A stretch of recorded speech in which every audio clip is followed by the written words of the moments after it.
వే news Telangana news కి స్వాగతం. Britain ముందుగా హెడ్లైన్స్ చూద్దాం. మాజీ మంత్రి వైఎస్ఆర్సీపీ అధికార ప్రతినిధి ఆర్కే రోజా ప్రెస్ మీట్. డీఎస్పీపై వైసీపీ తప్పుడు ఆరోపణలు, ఎమ్మెల్సీ పంచుమర్తి అనురాధ. మీడియాతో మాట్లాడుతున్న బీజేపీ రాష్ట్ర ప్రతినిధులు Shri N V Subhash, doctor Srinivas, Shri G Venkatareddy. Hyderabad లోని నందీనగర్ లోని బీఆర్ఎస్ వర్కింగ్ ప్రెసిడెంట్ కేటీఆర్ మీడియాతో మాట్లాడుతున్నారు. ఐఐసిటీలో స్టార్టప్ కాంక్లేవ్ లోని కేంద్ర మంత్రి జితేంద్ర సింగ్ తో కలిసి పాల్గొన్న ఈటెల రాజేందర్. ఇక డీటెయిల్స్ చూస్తే మాజీ మంత్రి వైఎస్ఆర్సీపీ అధికార ప్రతినిధి ఆర్కే రోజా ప్రెస్ మీట్. ఈ రోజు ఆ మోసం గురించి ప్రజలు డిస్కషన్ పెడితే దాంట్లో నుంచి బయటకి ప్రజల్ని తీసుకురావడం కోసం డైవర్షన్ పాలిటిక్స్ చేస్తున్నారు. ఎంత దురదృష్టం అంటే ఈ కూటమి ప్రభుత్వం అధికారంలోకి వచ్చాక ప్రజల ఆరోగ్యాన్ని గాలికి వదిలేశారు. ఆరోగ్యశ్రీని ఏ విధంగా నిధులు ఇవ్వకుండా పొమ్మనకుండా పొగబెట్టినట్టు ఈరోజు హాస్పిటల్స్ ఆరోగ్యశ్రీ కింద చేయడానికి సుముఖంగా లేకుండా చేసింది ఈ ప్రభుత్వం కాదా? అలాగే అమ్మఒడిని ఎగ్గొట్టి ఈరోజు పేద పిల్లల్ని చదువుకు దూరం చేస్తున్నది వీళ్ళు కాదా? అలాగే రైతులకి అండగా నిలబడాల్సిన ప్రభుత్వం రైతుల వెన్నెముకలు విరుస్తూ వాళ్ళకి ఇవ్వాల్సినది ప్రామిస్ చేసి కూడా ఇవ్వకుండా మోసం చేసింది నిజం కాదా అని అడుగుతున్నా. ఇవన్నీ ఒక ఎత్తు అయితే ఈరోజు రాష్ట్రంలో అవినీతి ఎంత విచ్చలవిడిగా జరుగుతుందో అందరూ కళ్ళారా చూస్తున్నారు. అది ఇసుక కానీ, అది మైనింగ్ కానీ, ల్యాండ్స్ కానీ, ఏది చూసినా లిక్కర్ కానీ విచ్చలవిడిగా వాళ్ళు దోపిడీకి అవినీతికి తెరలేపి వాటి మీద ప్రజలు దృష్టి పెట్టకుండా ఈరోజు తప్పుడు సాక్ష్యాలతో బురద చల్లుతూ కొంతమందిని టార్గెట్ చేసి ఎలా అరెస్ట్ చేస్తున్నారో మనం కళ్ళారా చూస్తున్నాం. నిజంగా ఇది ఎంత సిగ్గుచేటో ఒకసారి అందరూ కూడా ఆలోచించాలి. ఈరోజు ఇంటెలిజెన్స్ చీఫ్గా పనిచేసిన పిఎస్ఆర్ ఆంజనేయులు గారిని అరెస్ట్ చేసి తీసుకురావడం చూస్తుంటే డైవర్షన్ డర్టీ పాలిటిక్స్కి పరాకాష్ట. అంటే ఈ కూటమి ప్రభుత్వం ఎంత దిగజారిపోయిందో ఇక్కడ స్పష్టంగా అర్థమవుతుంది.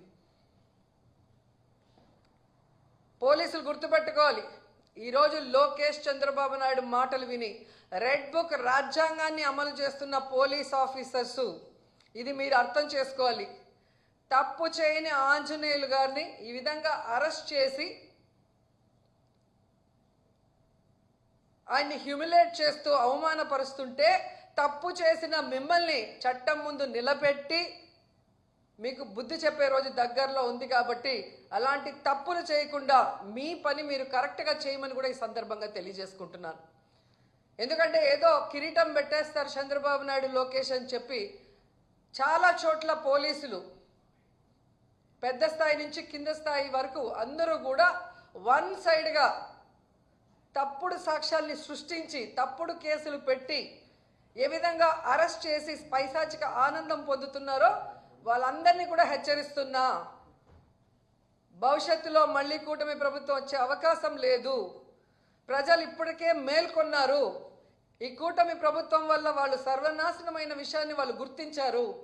జగన్మోహన్ రెడ్డి గారి ప్రభుత్వంలో పేదలు ప్రశాంతంగా బ్రతికిన విధానం గుర్తుపెట్టుకొని మళ్ళీ జగన్ డీఎస్పీపై వైసీపీ తప్పుడు ఆరోపణలు, ఎమ్మెల్సీ పంచుమర్తి అనురాధ. అందరికీ కూడా నమస్కారం అండి. వైసీపీ పార్టీ ప్రజలందరికీ కూడా తెలుసు, జగన్మోహన్ రెడ్డి కేవలం 11 సీట్లకే పరిమితం అయ్యారు. ప్రజలు ప్రతిపక్ష హోదా కూడా ఇవ్వకుండా తరిమేశారు. ఇలాంటి పరిస్థితుల్లో ఏం చెయ్యాలి మనం అని ఆలోచించుకోవాల్సింది పోయి ఈరోజు ప్రతి విషయం మీద కూడా రాద్ధాంతం చేస్తూ ఉన్నారు. మీ కార్యకర్తలు పారిపోతున్నారు. రాజ్యసభ మెంబర్లందరూ రాజీనామాలు చేస్తూ ఉన్నారు.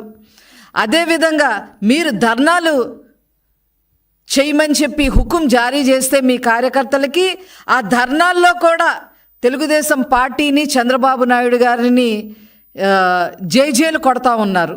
మొన్నే చూసాం ఫీజు రియంబర్స్మెంట్ మీద మీరు ధర్నాలు చేయమంటే విశాఖపట్నంలో వాళ్ళు ధర్నాలు పక్కన పెట్టేసి చంద్రబాబు గారికి తెలుగుదేశం పార్టీకి జైలు కొట్టిన వీడియో మనం అందరము కూడా చూసాం.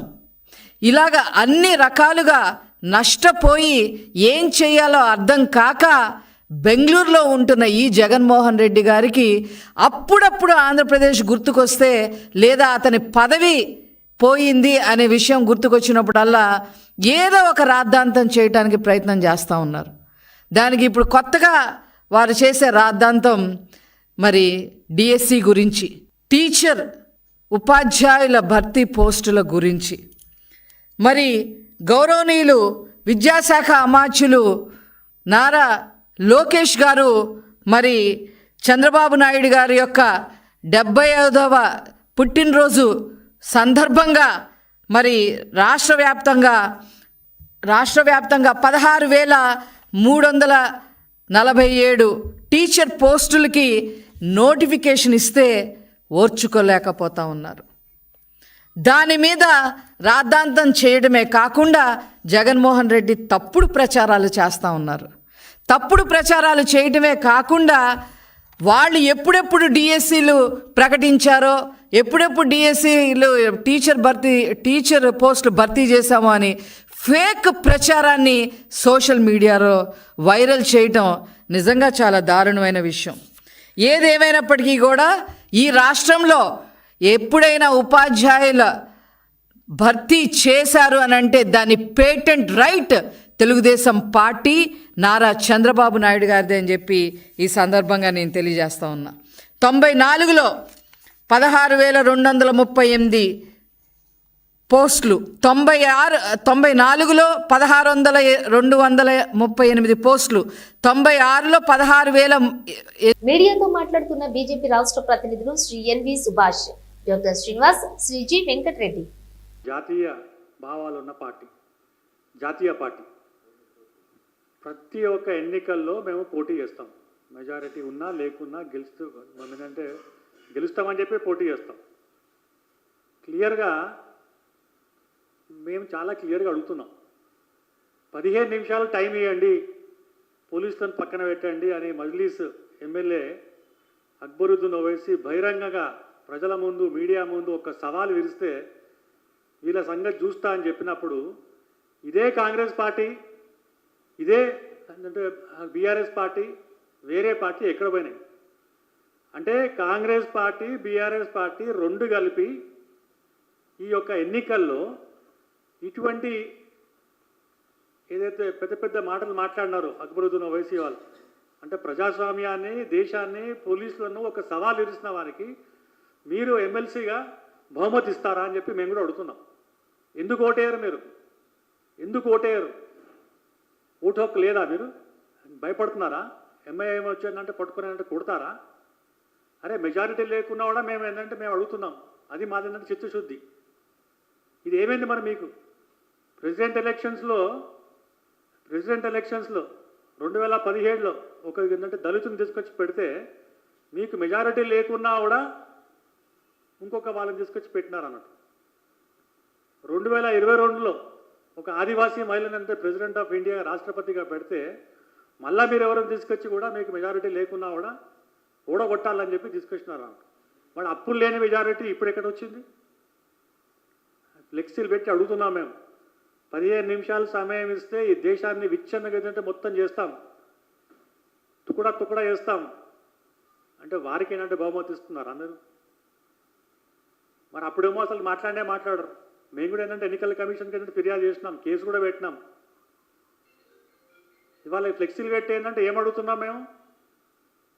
ఈ యొక్క రాష్ట్రంలో ఎంఐఎం తర్వాత బీఆర్ఎస్ తర్వాత కాంగ్రెస్ 3 పార్టీలు మిలాఖాత్ అయ్యి భారతీయ జనతా పార్టీను ఎదుగుదలకు మీరు అడ్డుకడుతున్నారు. ప్రజాస్వామ్యంలో అట్లుండదు.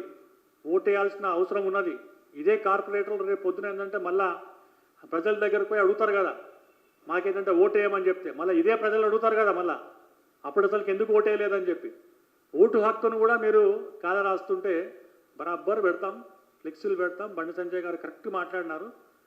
మేము కూడా ఏంటంటే ఫిర్యాదు ఇస్తాం. మేము ఇట్లా ఏదంటే అబ్సెంట్ అయిపోయి ఇట్లా మొత్తం చేస్తున్నారంటే ఇది తప్పుడు ప్రచారం తప్పితే ఇంకేం లేదు. మీరు ఎట్లైనా ఓడిపోతారు, మీకు అసలు సీట్లే లేవు.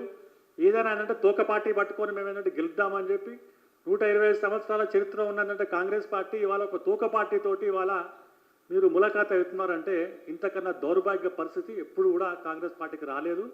ఇంకా ముందు ఇంతకన్నా తక్కువ మేరతో మీరు ఏంటంటే గెలుస్తారు మీరు. సో ఫ్లెక్సీలు పెట్టడం తప్పుడేం కాదు. వాళ్ళకి ఏంటంటే మేము ఒక ఇన్ఫర్మేషన్, ఒక ఏంటంటే స్పిరిట్, ఒక ఏంటంటే మోటివేషన్ ఇస్తున్నాం, ఓటేయండి అని చెప్పి. ఓటు ఏంటంటే మీ ఏంటంటే మొత్తం జన్మ ఫ్లెక్సీలు పెట్టింది ఎవరో పెట్టింది అడుగుతున్నారు. ఏంటంటే ప్రజలు అడుగుతున్నారు, ఏంటంటే ప్రజలు పెట్టున్నారు. హైదరాబాద్ లోని నందీనగర్ లో బీఆర్ఎస్ వర్కింగ్ ప్రెసిడెంట్ కేటీఆర్ మీడియాతో మాట్లాడుతున్నారు. హకీంపేట ఈ గ్రామ ఆడబిడ్డలు, మా బంజారా ఆడబిడ్డలు అందరూ కూడా పొద్దున్నే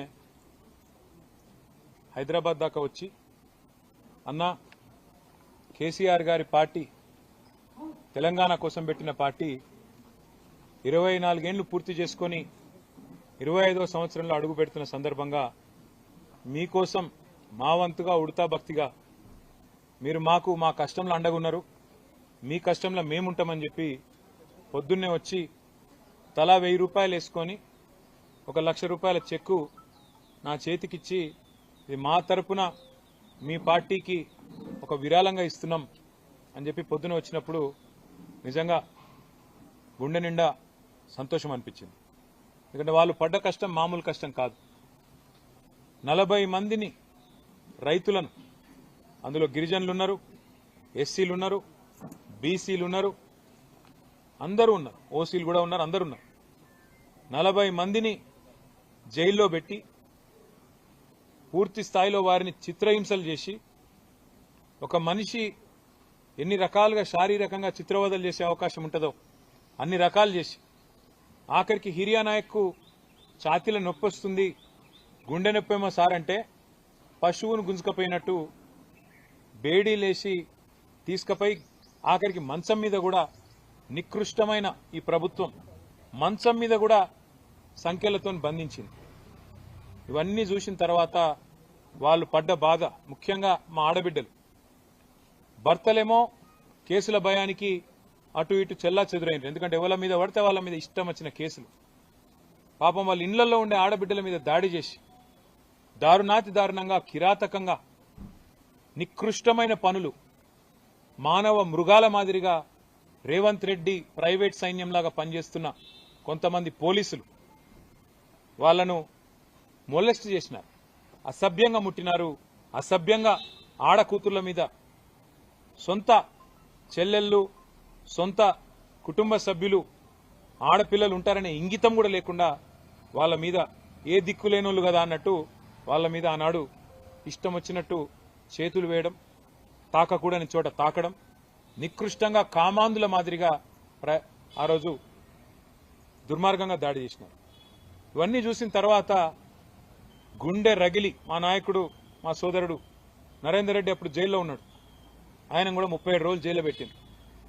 గుండె రగిలి వాళ్ళందరూ మా దగ్గరికి వస్తే, ఇదే తెలంగాణ భవన్కి వస్తే వాళ్ళకి మాట ఇచ్చిన, అందులో ప్రెగ్నెంట్ అమ్మాయి జ్యోతి కూడా ఉండే, మిగతా ఆడబిడ్డలు అందరూ ఉండే, వాళ్ళకు మాట ఇచ్చి వాళ్ళ నీడికెళ్ళి ఢిల్లీ దాకా తీసుకుపోయి మానవ హక్కుల సంఘం, జాతీయ మానవ హక్కుల సంఘం, జాతీయ ఎస్సీ/ఎస్టీ కమిషన్, జాతీయ మహిళా కమిషన్ అందరినీ ఆ రోజు బీఆర్ఎస్ పార్టీ తరఫున నేను కూడా స్వయంగా పోయి, మా సత్యవతి రాథోడ్ గారు, మా సబితా ఇంద్రారెడ్డి గారు, మా ఆర్ఎస్ ప్రవీణ్ కుమార్ గారు, శ్రీనివాస్ గౌడ్ గారు అందరం కలిసి, నరేందర్ లేకపోయినా నరేందర్ కుటుంబ సభ్యులైన మా లగచర్ల హకీంపేట ఆడబిడ్డలకు జరుగుతున్న అన్యాయాన్ని, ఐఐసిటీలోని స్టార్టప్ కాంక్లేవ్ లోని కేంద్ర మంత్రి జితేంద్ర సింగ్ తో కలిసి పాల్గొన్న Etela Rajender. Honourable union minister Jitendra Singh ji, honourable MLA Lakshmareddy గారు, గౌరవ డైరెక్టర్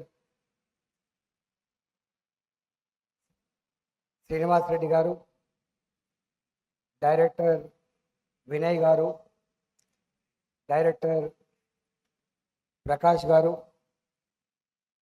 అందరికీ పేరు పేరున నమస్కారం.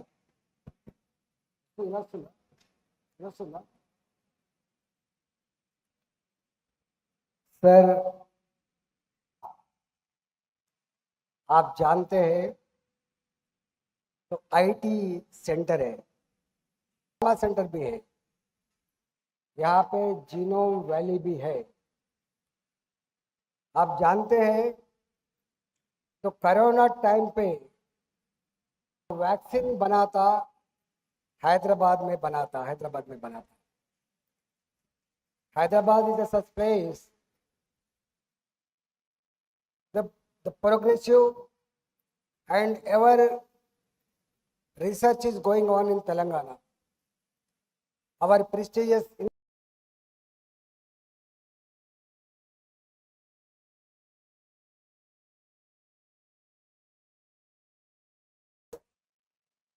CCMB, IICT, NGRI, it is proud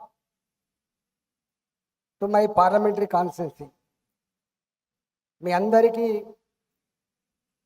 నేను చేసే విజ్ఞప్తి, today is the era of genome, today is the era of science and technology. దానికి కేంద్రం హైదరాబాద్ కావడం గర్వకారణం. ఇవాళ ఇక్కడ ఇలాంటి ఇన్స్టిట్యూషన్స్ మాత్రమే కాకుండా అనేక రకాల ఫార్మా కంపెనీలు, ఐటీ కంపెనీలు, ప్రభుత్వ రంగ రక్షణ సంస్థలకు నిలయం హైదరాబాద్. హైదరాబాద్లో మ్యాన్ పవర్ ఎక్కువ లేదు. ఇవాళ మొత్తం దేశంలోనే అనేక రంగాల్లో హైదరాబాద్ నంబర్ 1 స్థానం దూసుకుపోతా ఉంది. రాబోయే కాలంలో కూడా కేంద్ర ప్రభుత్వ అండతో సహకారంతో మరింత గొప్పగా హైదరాబాద్ తన స్థానాన్ని నిలబెట్టుకుంటుందని చెప్పి నేను ఆశిస్తా ఉన్నాను.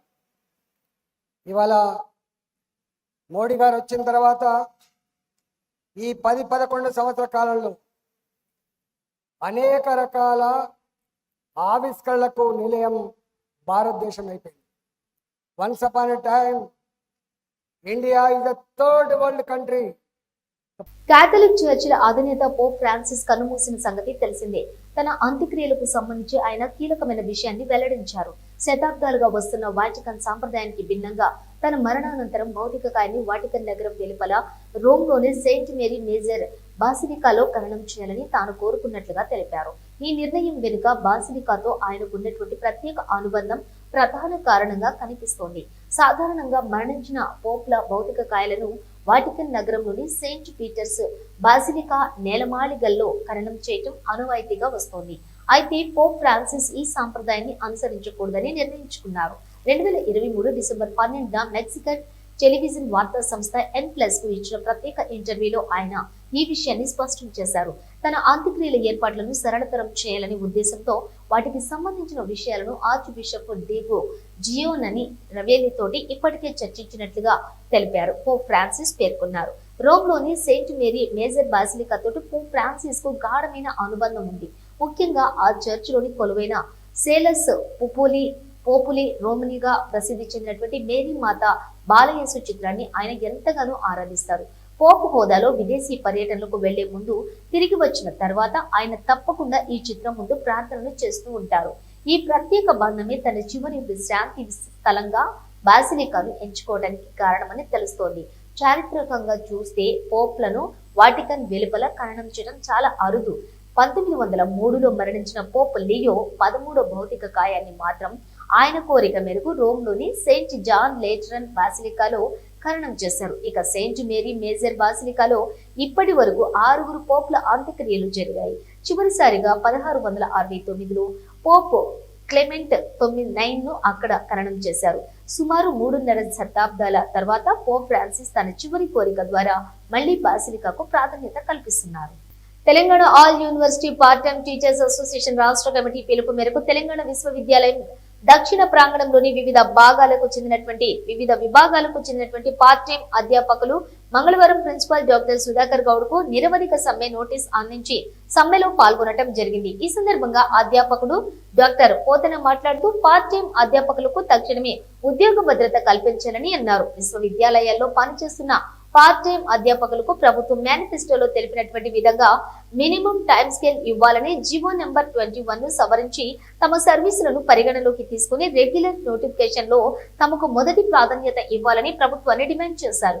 మొదటి రోజు నిరవధిక సమ్మెలోని పార్ట్ టైం అధ్యాపకులు పాల్గొనగా విద్యార్థులు తమ యొక్క అధ్యాపకులకు సంఘీభావాన్ని తెలియజేశారు. ప్రధానమైన మా డిమాండ్లతో మొదటిసారిగా ఈ నెల 17వ తారీఖు నాడు చలో సెక్రటేరియట్ ముట్టడిని విజయవంతం చేసిన సందర్భంగా మా రాష్ట్ర కమిటీ పిలుపు మేరకు ఇలా మేము నిరవధిక సమ్మెను ప్రారంభించినాము.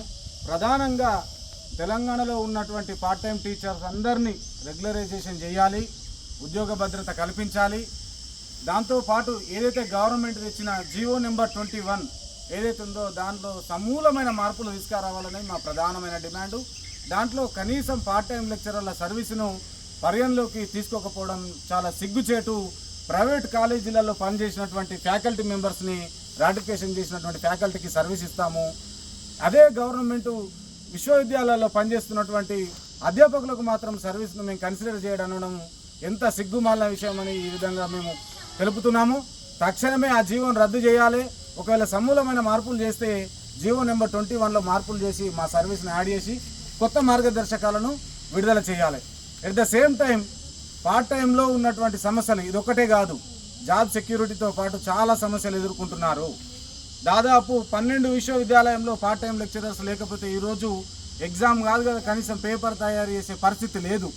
ఇలాగే కొనసాగితే ఈ నిరవధిక సమ్మెను ఎంతవరకైనా కొనసాగించడానికి మా రాష్ట్ర కమిటీ పిలుపు ఇచ్చింది. దానిలో భాగంగా సౌత్ క్యాంపస్లో ఇలా ఈ నిరవధిక సమ్మెను కొనసాగిస్తున్నాము. వెంటనే గవర్నమెంటు తక్షణమే స్పందించి ఈ పార్ట్ టైం ఉద్యోగుల సమస్యలను పరిష్కరించాలని ప్రధానంగా మేము డిమాండ్ చేస్తున్నాము. పార్ట్ టైం అధ్యాపకుల ఐక్యత, పార్ట్ టైం అధ్యాపకుల ఐక్యత.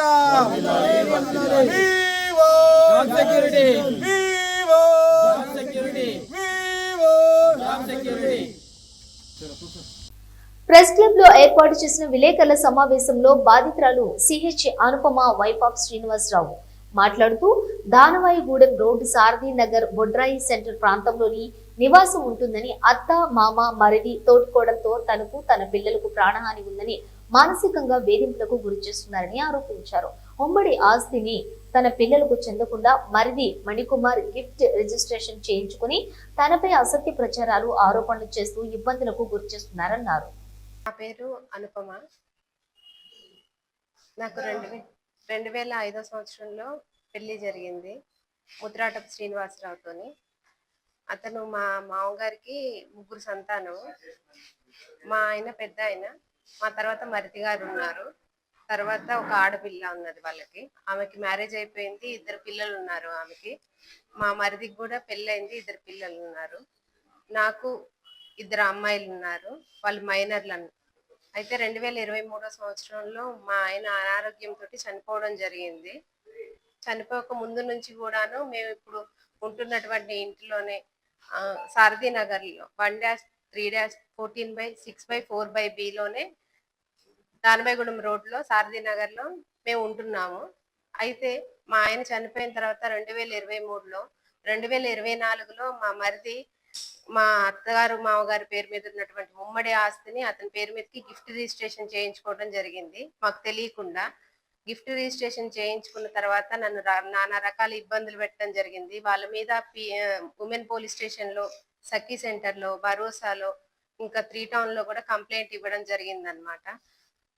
వీళ్ళు ఇంకా ఎంత కంప్లైంట్ ఇచ్చినా ఏం చేసినా కూడాను వాళ్ళకి కొంచెం కూడాను భయపడటం కానీ ఏం జరగలేదన్నమాట. తర్వాత నన్నే ఇబ్బందులకు గురి చేసుకుంటూ నన్ను అక్కడ నుంచి బలవంతంగా బయటికి వెళ్ళగొట్టడం కోసము కోర్టులో ఈ పిటిషన్ వేయడం జరిగింది. నేను అక్రమంగా అక్కడ ఉంటున్నాను, అక్కడ నుంచి ఈమెను వెళ్ళగొట్టండి అని చెప్పేసి కోర్టు నుంచి సమన్లు ఇవ్వడం జరిగింది. ఆ కోర్టు సమన్లు కూడాను నేను ఉంటున్న ఇంటి అడ్రస్ కాకుండా వేరే ఎక్కడో ఫేక్ అడ్రస్ పెట్టి నేను పనిచేసే ఆఫీస్ అడ్రస్ కి తెచ్చి వాళ్ళు ఇవ్వడం జరిగింది. నేను అక్కడే వాటిని తీసుకున్నాను ఆఫీస్లోనే. తర్వాత అసలు ఆ విచారణ పూర్తి కాకుండానే అది కోర్టులో ఇంకా నడుస్తుండగానే మధ్యలో మొన్న లాస్ట్ 10వ తారీఖు 4వ నెల 2025లో నేను ఉంటున్న ఇంటికి కరెంట్ కనెక్షన్ తీసేశారు. కరెంట్ కనెక్షన్ తీశారని చెప్పేసి నేను మళ్ళీ 3 టౌన్కి వెళ్ళి ఇట్లా కంప్లైంట్ చేయడం జరిగింది.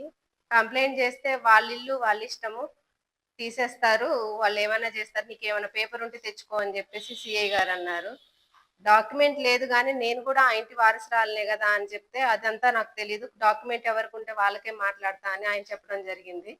తర్వాత కరెంట్ కావాలి అని వెళ్తే ఏసీపీ గారి దగ్గరికి కూడా వెళ్ళడం జరిగింది. ఏసీపీ గారు సరే కరెంట్ పెట్టించుకో అని చెప్పేసి చెప్పారు. నేను మళ్ళీ 3 టౌన్కి వెళ్ళమని అంటే మళ్ళీ 3 టౌన్కి వెళ్ళాను. 3 టౌన్కి వెళ్ళి చెప్పాను అనమాట, సార్ ఇట్లా కరెంట్ పెట్టించుకోమన్నారు అని చెప్తే సరే పెట్టించుకుంది కానీ ఎల్లు అని చెప్పేసి అన్నారు. అతనికి ఫోన్ చేస్తే మా మరిదికి, అతను నేను ఇంట్లో లేను అని చెప్పాడు, నేను ఊర్లో ఉన్నా అని చెప్పాడు. నేను అక్కడ నుంచి ఇక్కడికి రావడానికి 20 నిమిషాలు టైం పట్టింది మా ఇంటికి వచ్చేసరికి స్టేషన్ నుంచి. కానీ ఆ టైంకి అతను ఇంట్లోనే ఉన్నాడు. సరే అతను ఇంట్లోనే ఉన్నాడు, కరెంట్ పెట్టించండి అని అంటే ఈ టైంలో బులెటిన్ ముగించే ముందు హెడ్లైన్స్ మరోసారి. మాజీ మంత్రి వైఎస్ఆర్సీపీ అధికార ప్రతినిధి ఆర్కే రోజా ప్రెస్ మీట్. డీఎస్పీపై వైసీపీ తప్పుడు ఆరోపణలు, ఎమ్మెల్సీ పంచుమర్తి అనురాధ.